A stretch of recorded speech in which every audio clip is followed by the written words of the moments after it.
we don't know, now you do know Gunz, the Gun Show live from Madison Square Garden, the greatest city in the world, the city that never ever sleeps. Everyone stop what they're doing, stop, focus, pay attention, because I'm stoked to welcome back to the show. I wrote him the other day on Twitter and said he's like one of the realest, one of the realest and good people out there in this crazy industry that we all work in. His name is Patrick Stump. It's twitter.com, so that's Patrick Stump. What's up, man? What's up, man? How you doing? I'm doing very well. Congrats. I guess we can just start off with that, dude. I can start with saying, Patrick Stump from Fall Out Boy, but I think with this now a new album, we can just say Patrick Stump as Patrick Stump. Finally, right? Thanks, man. Yeah, no, I feel great. It's such a little achievement. I mean, it's a huge achievement, but it's in my little world, it's such a big thing to have my record out. It's something I've always wanted to do, and it's something that I didn't really think was much of a possibility. Right. So to get it out, to actually physically have it is it's a huge deal to me. Right. And, you've been working on this for a while, and it kind of, it is a huge accomplishment because, from the production that you've done, whether it was helping out with Cobra, like back in the day with Cobra, I know that you've always wanted to, just be able to do something more hands-on, something to be able to, kind of just, showcase yourself. And I think you did a great job with this. No, thanks, man. Now, the last time we spoke, it was right when Spotlight came out, and we were doing all that. And I guess we can kind of say what would you say was the weight all about? Was it kind of just making sure that it'd be packaged and promoted the right way, or was it just behind the scenes stuff? Honestly, a big thing of it was getting people to understand it. Was getting everybody on board, because there's a lot of not to say that people didn't believe in it, but it was really trying to make sure, everybody that working with me understood that, what I was doing, what I was trying to do, and where I was trying to go with it, because it is kind of pop, it has some pop elements, but we didn't, I wasn't really trying to go, the big pop music route, I just wanted to make something artistically satisfying and artistically, rewarding and everything. So I don't know, a lot of those things took a long time to as far as, I had to stick to my guns on some things. Let's stick to your guns, baby. This record could have gotten out a lot sooner if I an example is there's the remix with Lupe Fiasco, right? And if I had done, that was I made a very big point of it not being on the album. It's a bonus track or something right. like that, but it's not. But the album version is the album version, and if I had maybe spent some more money and called in some more favors and gotten some more guests on it, and maybe if I had some more done some work with some other producers, and maybe if I had tried a lot of those kind of things, I think the record would have been out way sooner. Right.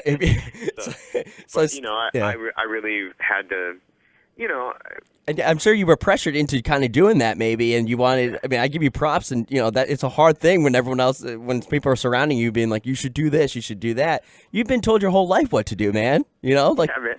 Totally. Well, and another thing too is that the irony is that ultimately, some of those things I think it'd be fun to do. I think it would be artistically interesting because I never get to write that way. Right. It would be cool to work with somebody else. It'd be cool to work with one of those big producers or something. It'd be cool to have, I don't know, to do a song with a big MC and stuff like that. Which ultimately, Lupe kills it, by the way. Worked for that. But, yeah. But it'd be cool to do those things. But I want to do those things because I want to do them. I don't want to do them because I was told to do them, Right. So yeah. Well, listen, it came across, like I keep mentioning it, it's available now on iTunes, everything, and it just feels good from an outsider standpoint. I have nothing, I have nothing invested in you besides the fact that I just respect you and appreciate your music. I have nothing to gain from kissing up to you, but the music, I mean, thanks for having me on again. Yeah, of course, man. And I just from I just know how hard you worked on this. And it feels good to be able to finally say that it's out there. And the reaction, now, even when you're trying to describe the album as you were just sort of doing there, it's hard for you even to kind of just put into words everything that you did have to go through to get this album out, you know? Yeah, that's the thing that's funny is that people always ask me about, so was it hard to play all the instruments? I'm like, that was the easiest part, easily. It's like, please, come on, yeah. Because the rest of it was way harder. I mean, there were a lot of people I had to like work really hard to even get to listen to it because it's weird, man. Like there's a couple things going against me, and now there's so many little hills for me to climb with this still, but there's a lot of people who won't listen to it because they didn't like Fall Out Boy. Right. There's a lot of people who won't listen to it because they like Fall Out Boy and it's not Fall Out Boy. There's a lot of people who haven't heard of it. Right. Who don't know anything about me and don't whatever, which is already, like that's the standard thing that you have to deal with. But then I have those other two factors on top of it. And then I don't know, there's, when you do get beyond all of that, okay, I'm kind of making something of an R&B record, something of a hip hop influenced R&B, which is 80s, but also 80s thing, very, which hasn't really heard, kind of throwback, and hasn't been heard before. Yeah. But I'm also this weird kind of, I got stopped on the street the other day, and this guy was like, "Billy Idol, it's Billy Idol." I'm like, "What? What? Seriously?" Oh but my the point God. is, I don't look like an R&B singer. Right. People assume I'm a rocker. Yeah. So I have all these little things going against me. So every day is like a different challenge, in that regard. It's got to feel kind of good as we speak of Patrick Stump. You do have all those things against you, but it's like all starting over for you once again. Like the DIY ethic, the DIY orientedness. It's like it's bringing you back to your roots. And like, would you say you're more humbled by this, or it's like? Man, I don't. If I get any more humble, I'm going to disappear. I think. Yeah. I've been through everything. Dude. I mean, you guys have been through. Yeah. I don't really have. I've never really been comfortable enough with success to ever, take it for granted. Right.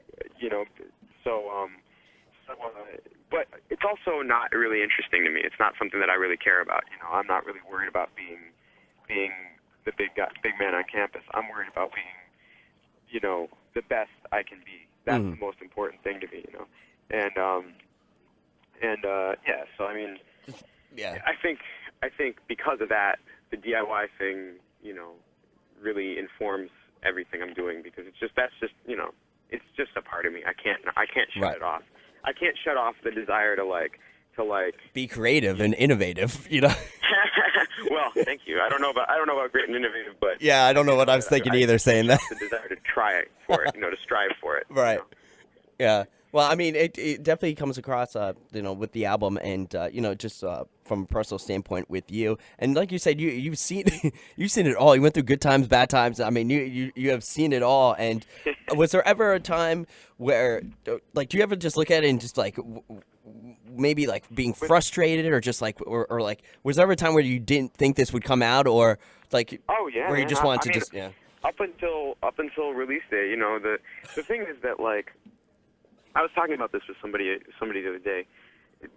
Major labels put a lot on the line, A lot of people always, kind of put down major labels and kind of, and I don't know, call them the devil, the man, the devil, all these things. Yeah. Right?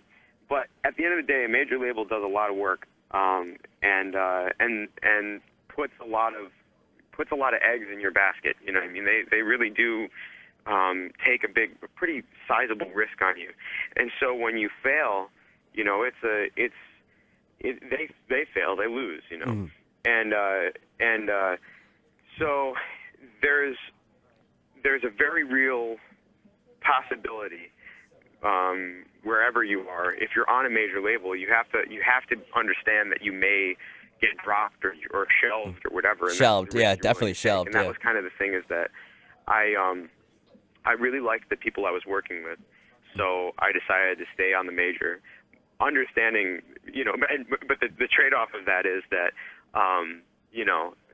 the state of the music industry, they can't afford to risk too much on me. So if I don't deliver, I can pretty much expect to be shelved or dropped. Right. So the whole time, and I've known about. There's so many records you can look at them all the time. Where an artist keeps saying, "Oh yeah, it's coming out, it's coming out, it's coming out," and it's been coming out for like years. Right. And so I. Up until the day, that's why it was such a thing, such a triumph for me to have it, right, to physically hold it in my hands. I was like, it's here, it happened. Yeah. Like, we can't undo this now. It has come, it has been released, and you don't have to answer those. You don't have to answer those questions anymore. Like, it's like I wish I could tell you when it was coming out, but now we can finally say it's out, man. Hell yeah. Yeah. Awesome. Well, listen, it's available now everywhere. I know that you got to wrap up. Let's talk about tour real quick because, obviously, it's been. I know the reaction's been kind of. You were doing some smaller type shows here on the East Coast, and I just want to say to everybody out there, just go for Patrick. You know what I'm saying? Like, just expect. Don't really go with expectations. Just go to see you. You know what I mean? Don't even bring up like the fallout. But like, I don't even care about that anymore. Go to see you. Listen to this album. Thank you, man. And just this is one of the things for me is that I don't know, if people like it or what, the thing for me is that it's just so fun to do. Honestly, I'm dancing around so much I don't even really see what's going on the floor. Right. No, so I don't know if people like it, but I just love doing it. I'm just having such a good time doing it. Good, man. Well, listen, we enjoy seeing it as well. Now, when you were working on these moves, where I can just envision you. It might sound creepy, but just like envision you like at your house, just like looking in front of the mirror, be like, I think I'll do this. I think I'll do. Dude, I had no. You want to know what's weird is I have no preparation. I have no idea what I'm doing. Oh, really? Like, none. I had a weird experience in rehearsal with my band where it just started coming out when they would play this music. It just started really coming out. And I noticed like I would get that kind of feel sometimes. Like even in Fall Out Boy, like when we be in the studio, I dance a little bit more. But when I'm playing and I have to play a lot of the guitar stuff and right. all that, I couldn't. You can't really be a rhythm guitar player and dance around. So now like now it just kind of comes out. I guess it must have always been there, and I just didn't know I did it. But I don't know. And it's weird too. I feel like maybe I'm not the best dancer, but I seem to get into it. So right. white boy problems. Behind it. White boy problems. Patrick Stump tried to dance up there. Christ. Well, listen, man. I appreciate you coming on. The tour is available everywhere. What website should I kind of drive everybody to make sure they can get more info from you?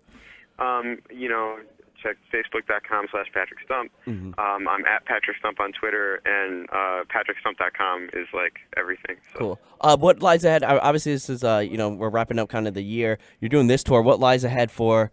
Is it just all starting again as far as touring goes, and just out there? I'd love to get I'd love to just be out. I want to go to UK. I want to go to Australia. I want to actually do a tour in Japan. I'd love to get out and do more international.